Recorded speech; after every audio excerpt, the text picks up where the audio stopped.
بسم اللہ الرحمن الرحیم سبحان اللہ رب العالمین والصلاة والسلام علی خاتم الانبیاء محمد مصطفیٰ صلی اللہ علیہ وآلہ وسلم۔ بسم اللہ الرحمن الرحیم الحمد للہ رب العالمین الرحمن الرحیم مالک یوم الدین ایاک نعبد و ایاک نستعین اہدنا الصراط المستقیم صراط الذین انعمت علیہم غیر المغضوب علیہم ولا الضالین آمین۔ خواتین و حضرات السلام علیکم۔ آج ہم سورہ البقرہ کی 161 آیت سے لے کے 170 آیت تک کا مطالعہ کریں گے۔ اللہ تعالیٰ کا سورہ البقرہ کی 161 آیت میں ارشاد ہے کہ یقیناً جو کفار اپنے کفر میں ہی مر جائیں گے اور ان پر اللہ تعالیٰ کی اور فرشتوں کی اور تمام لوگوں کی لعنت ہے۔ ان الذین کفروا وماتوا وهم کفار اولئک علیہم لعنت اللہ والملائکۃ والناس اجمعین۔ قرآن جو ہے وہ توحید پر بہت ایمفسائز کرتا ہے، اور آپ بارہا یہ چیز نوٹ کریں گے کہ اللہ تعالیٰ نے ایمان اور کفر کی جو بحث ہے اس کو بہت ایکسٹینسولی کور کیا ہے، اور اسی سلسلے میں جو ہم چیز نبی کریم صلی اللہ علیہ وآلہ وسلم کی حدیث سے سیکھتے ہیں کہ انہوں نے فرمایا کہ کیا کوئی ایسا آدمی ہے جو ایک رات میں 1/3 قرآن پڑھ لے؟ تو صحابہ نے کہا جی ایسا تو ممکن نہیں ہے۔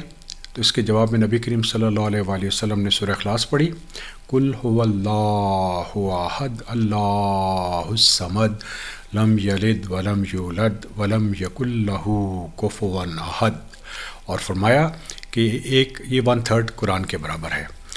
تو یہاں پہ بھی آپ نوٹ کیجئے کہ اللہ تعالیٰ کا ارشاد ہے کہ جو آدمی کفر کی حالت میں مر گیا تو ایسے آدمی کے اوپر اللہ تعالیٰ کی لعنت ہے، ملائکہ کی لعنت ہے اور لوگوں کی لعنت ہے۔ سورہ البقرہ 162 آیت، جس میں یہ ہمیشہ رہیں گے، نہ ان سے عذاب ہلکا کیا جائے گا اور نہ انہیں ڈھیل دی جائے گی۔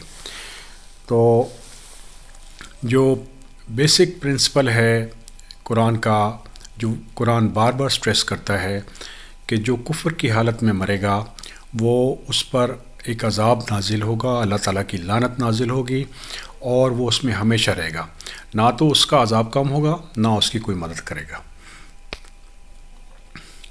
سورہ البقرہ 163 آیت، وَإِلَٰهُكُمْ إِلَٰهٌ وَاحِدٌ لَا إِلَٰهَ إِلَّا هُوَ الرَّحْمَٰنُ الرَّحِيمُ۔ تم سب کا معبود ایک ہی معبود ہے اور اس کے سوا کوئی معبود برحق نہیں ہے، وہ بہت رحم کرنے والا اور بڑا مہربان ہے۔ خواتین و حضرات، جو قرآن میں ہم سب سے پہلے لا الہ الا اللہ کا ذکر پڑھتے ہیں تو وہ آپ کی سورہ البقرہ کی 163 آیت ہے، اور اس میں بہت واضح اللہ تعالیٰ کا ارشاد ہے کہ الہ اس کائنات میں صرف ایک ہی ہے، واحد، اور تم سب کے وہی الہ ہیں، اور اللہ تعالیٰ کے علاوہ اور کوئی الہ نہیں ہے، وہ الرحمن الرحیم ہے۔ تو یہ بہت اللہ تعالیٰ کے خوبصورت نام ہیں، اور ان ناموں سے اگر آپ اللہ تعالیٰ کو پکاریں گے تو اللہ تعالیٰ انشاءاللہ آپ کو ضرور جواب دیں گے۔ نوٹ کیجئے گا، اس میں ایک تو لا الہ الا اللہ موجود ہے، دوسرا الرحمن الرحیم موجود ہے۔ یہ اللہ تعالیٰ کے بہت بڑے نام ہیں، کیونکہ اگر آپ غور کیجئے تو ہر صورت سے پہلے اللہ تعالیٰ کا ارشاد ہے بسم اللہ الرحمن الرحیم، اللہ تعالیٰ کے نام سے جو الرحمن ہیں اور الرحیم ہیں۔ اور پورے قرآن میں سوائے سورہ توبہ کے ہر جگہ یہ آیت لکھی ہوئی ہے، اور ٹوٹل جو بسم اللہ الرحمن الرحیم لکھا ہوا ہے وہ 114 مرتبہ ہے، وہ 113 مرتبہ نہیں ہے، پورے قرآن میں 114 مرتبہ لکھا ہوا ہے۔ اور قرآن ہمیں یہ ریکمینڈ کرتا ہے کہ اب ہمیں جب بھی اللہ تعالیٰ کی مدد کی ضرورت ہو تو ہم اللہ تعالیٰ کے اسماء الحسنی استعمال کریں۔ تو یہ جو آیت ہے یہ اس کا رتبہ قرآن میں بہت زیادہ اونچا ہے، کیونکہ اس میں لا الہ الا اللہ بھی لکھا ہوا ہے اور الرحمن الرحیم بھی لکھا ہوا ہے۔ تو جب آپ کو اللہ تعالیٰ سے کسی چیز کی ضرورت ہو تو آپ اس آیت کا سہارا لے سکتے ہیں اور اس آیت کا وسیلہ پکڑ سکتے ہیں۔ وَإِلَٰهُكُمْ إِلَٰهٌ وَاحِدٌ لَا الہ الا هو الرحمن الرحیم، اس میں دین موجود ہے اور اس میں اللہ تعالیٰ کی ربوبیت اور رحم موجود ہے۔ سورہ البقرہ 164 آیت۔ آسمانوں اور زمینوں کی پیدائش، رات دن کا ہیر پھیر، کشتیوں کا لوگوں کو نفع دینے والی چیزوں کو لیے ہوئے سمندروں میں چلنا، آسمان سے پانی اترنا، مردہ زمین کو زندہ کر دینا اور اس میں ہر قسم کے جانوروں کو پھیلا دینا، ہواؤں کے رخ بدلنا اور بادل جو آسمان اور زمین کے درمیان مسخر ہیں، ان میں عقل مندوں کے لیے قدرت الہی کی نشانیاں ہیں۔ یہ خواتین و حضرات بہت اہم آیت ہے اور یہ لنک کر رہی ہے پچھلی آیت سے جہاں پہ اللہ تعالیٰ کا ارشاد ہے کہ وَإِلَٰهُكُمْ إِلَٰهٌ وَاحِدٌ لَا الہ الا هو الرحمن الرحیم۔ اسی الرحمن الرحیم نے ہمارے لیے زمین و آسمان کو پیدا کیا اور رات اور دن کو تخلیق کی۔ رات ہمارے لیے سکون کے لیے ہے اور اس سے ہماری باڈی انرجائز ہو جاتی ہے رات کو ریسٹ کرنے سے، اور دن ہماری معیشت کے لیے موجود ہے۔ اللہ تعالیٰ نے اس زمین پر جو سمندر ہیں وہ کشتیوں کے ذریعے ہمارے لیے مسخر کر دی ہیں، اور اس میں یقیناً ایون آج کے دور میں بھی جو تجارت بنیادی طور پہ دنیا میں ہو رہی ہے وہ بحری جہازوں کے ذریعے ہو رہی ہے، اور اللہ تعالیٰ نے آسمان سے پانی اتارا اور اس سے مردہ چیز زمین کو زندہ کر دیا۔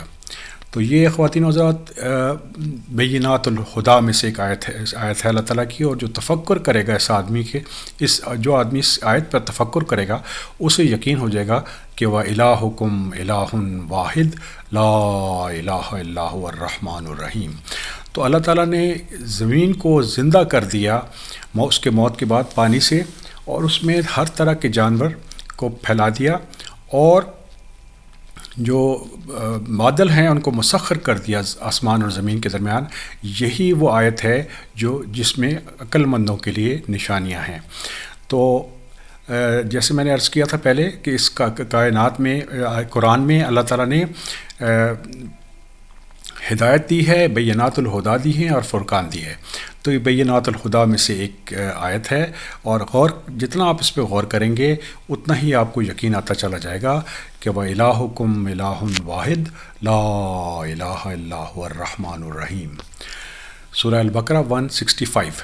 بعض لوگ ایسے بھی ہیں جو اللہ کے شریک اوروں کو ٹھہرا کر ان سے ایسی محبت رکھتے ہیں جیسی محبت اللہ سے ہونی چاہیے، اور ایمان والے اللہ کی محبت میں بہت سخت ہوتے ہیں، کاش کہ مشرک لوگ جانتے، جبکہ اللہ کے عذاب کو دیکھ کر جان لیں گے کہ تمام طاقت صرف اللہ تعالیٰ کے لیے ہے، اللہ تعالیٰ سخت عذاب دینے والے ہیں۔ تو اللہ تعالیٰ کا ارشاد ہے کہ کچھ لوگ اللہ تعالیٰ سے کہ جو محبت اس مخلوق کو اللہ تعالیٰ سے ہونی چاہیے وہ کسی اور سے کرتے ہیں، یعنی اللہ تعالیٰ کے شریک ٹھہراتے ہیں، اور جو ایمان والے لوگ ہیں ان کی محبت اللہ تعالیٰ کے لیے شدید ہوتی ہے۔ تو ایک ایسا دن آئے گا جب ظلم کرنے والے، یہاں پہ ظلم سے مراد ہے کفر اور شرک کرنے والے، شدید عذاب کو دیکھیں گے اور ان کو احساس ہو جائے گا کہ تمام طاقت اللہ رب العالمین کے لیے ہے اور اللہ تعالیٰ شدید عذاب دینے پر قادر ہیں۔ سورہ البقرہ 166۔ جس وقت پیشوا لوگ اپنے تابعداروں سے بیزار ہو جائیں گے اور عذاب کو اپنی آنکھوں سے دیکھ لیں گے اور کل رشتے ناطے ٹوٹ جائیں گے۔ تو اس دنیا میں جو کفار ہیں ان کے سردار جو ہیں جب وہ آخرت میں جائیں گے تو جو ان کو فالو کر رہے تھے ان سے ان کا تعلق قطع ہو جائے گا جب ان کو عذاب نظر آئے گا۔ سورہ البقرہ 167 آیت۔ اور تابعدار لوگ کہیں گے کاش ہمیں دنیا کی طرف دوبارہ جائیں تو ہم بھی ان سے ایسے ہی بیزار ہو جائیں جیسے یہ ہم سے ہیں۔ اسی طرح اللہ تعالیٰ ان کے اعمال کو دکھائیں گے ان کو حسرت دلانے کے لیے، اور یہ ہرگز جہنم سے نہ نکلیں گے۔ تو اس دنیا میں جو کفار کے پیشوا ہیں وہ آخرت میں اپنے پیروکاروں سے بیزار ہو جائیں گے، اور جو ان کے پیروکار ہیں وہ آخرت میں یہ تمنا کریں گے کہ کاش وہ دنیا میں دوبارہ لوٹ جائیں اور ان لوگوں کا راستہ چھوڑ دیں، لیکن ایسا ممکن نہیں ہوگا۔ لیکن ان کو ان کے اعمال حسرت کے طور پہ دکھائے جائیں گے، اور وہ تمام لوگ، چاہے وہ پیشوا تھے، چاہے وہ تابعدار لوگ تھے، تابعداری کرنے والے لوگ تھے، وہ آگ سے نہیں نکل پائیں گے، بیکاز ان دونوں نے جان بوجھ کر اللہ رب العالمین کے شریک ٹھہرائے، اور اللہ تعالیٰ نے یہ حتمی فیصلہ کر دیا ہے کہ جو اللہ رب العالمین کا شریک ٹھہرائے گا وہ جہنم میں جائے گا۔ 168 لوگوں، زمین میں جتنی بھی حلال اور پاکیزہ چیزیں ہیں انہیں کھاؤ اور پیو، شیطانی راہ پر مت چلو، وہ تمہارا کھلا دشمن ہے۔ 168 آیت میں اللہ تعالیٰ کا ارشاد ہے کہ اللہ تعالیٰ کی جو نعمتیں ہیں دنیا میں، جو حلال ہیں اور طیب ہیں، ان کو ہمیں استعمال کرنا چاہیے، اور خطوط شیطان کے راستے پہ نہیں چلنا چاہیے، بے شک وہ ہمارا کھلا دشمن ہے۔ تو اس سلسلے میں آپ نوٹ کیجئے کہ حضرت آدم علیہ السلام سے لے کر اب تک شیطان جو ہے وہ انسان سے دشمنی کیے جا رہا ہے۔ اس نے ہمارے جد امجد کو جنت سے نکالا، اور اللہ تعالیٰ سے یہ وعدہ کیا کہ میں ان کی صراط مستقیم پہ کھڑا ہوں گا اور ان کو راستے سے بھٹکاؤں گا۔ تو یہ چیز رجسٹر کیجئے، انہو لکم عدو مبین، یہ شیطان ہمارا کھلا دشمن ہے۔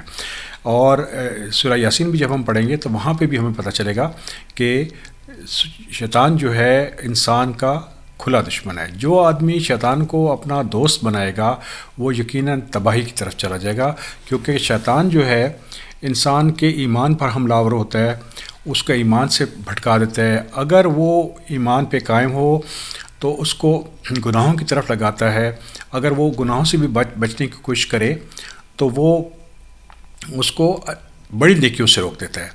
تو شیطان کی یہ خواہش ہے کہ وہ انسان کو جہنم تک پہنچا دے۔ اللہ رب العالمین ہمیں شیطان کی چالوں سے محفوظ فرمائے۔ قرآن ہمیں یہ بتاتا ہے کہ شیطان ہمیں صرف سجیسٹ کر سکتا ہے، شیطان ہم پہ حاوی نہیں ہو سکتا۔ جو متقین ہوتے ہیں، مسلمین ہوتے ہیں، اللہ تعالیٰ کا ارشاد ہے کہ اس پر شیطان کا حملہ نہیں ہو سکتا، کیونکہ یہ صرف سجیسٹ کر سکتا ہے، ہمیں فورس نہیں کر سکتا۔ جس آدمی نے شیطان کی سجیشن کو قبول کر لیا تو اس نے یقیناً اپنے لیے تباہی کا راستہ اختیار کر لیا۔ سورہ البقرہ 169 وہ تمہیں صرف برائی اور بے حیائی کا کام اور اللہ تعالیٰ پر ان باتوں کو کہنے کا حکم دیتا ہے جن کا تمہیں علم نہیں ہے۔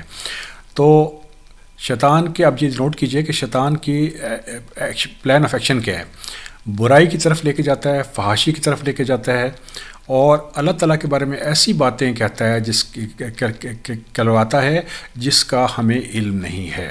تو ہمیں یہ تینوں چیزیں رجسٹر کرنی چاہیے کہ برائی، فحاشی سے بچنا چاہیے، برائی سے اور فحاشی سے بچنا چاہیے، یہ شیطان کا احکامات ہیں، اور اللہ تعالیٰ کے بارے میں غلط بات نہیں کرنی چاہیے جو کہ ہمیں علم نہیں ہے۔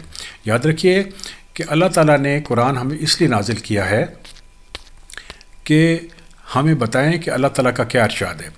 اس وقت دنیا میں اللہ تعالیٰ کا ارشاد جو ہے وہ قرآن پر ہے اور حدیث قدسی میں موجود ہے۔ اس کو چھوڑ کر اگر کوئی آدمی کوئی اور بات اللہ تعالیٰ سے منسوب کرے گا تو وہ شیطانی راستے پہ چل نکلا ہے۔ اللہ تعالیٰ ہمیں شیطان کی چالوں سے محفوظ فرمائے۔ سورہ البقرہ 170 آیت۔ اور ان سے جب کبھی کہا جاتا ہے کہ اللہ تعالیٰ کی اتاری ہوئی کتاب کی تابعداری کرو تو جواب دیتے ہیں کہ ہم تو اسی طریقے کی پیروی کریں گے جس پر ہم نے اپنے باپ دادا کو پایا، گو ان کے باپ دادا بے عقل اور کم گمراہ ہی کیوں نہ ہوں۔ تو اللہ تعالیٰ کا ارشاد ہے کہ جب بھی لوگوں کو یہ بتایا جاتا ہے کہ آپ اللہ تعالیٰ کے ارشاد کے مطابق زندگی گزاریں تو وہ یہ کہتے ہیں، یہ کفار مکہ کی طرف بھی اشارہ ہو رہا ہے کہ وہ کہا کرتے تھے کہ ہم تو اسی راستے کو اختیار کریں گے جو ہم نے اپنے آبا و اجداد کو دیکھا۔ یہ گروہ اس وقت بھی موجود تھا اور آج بھی موجود ہے۔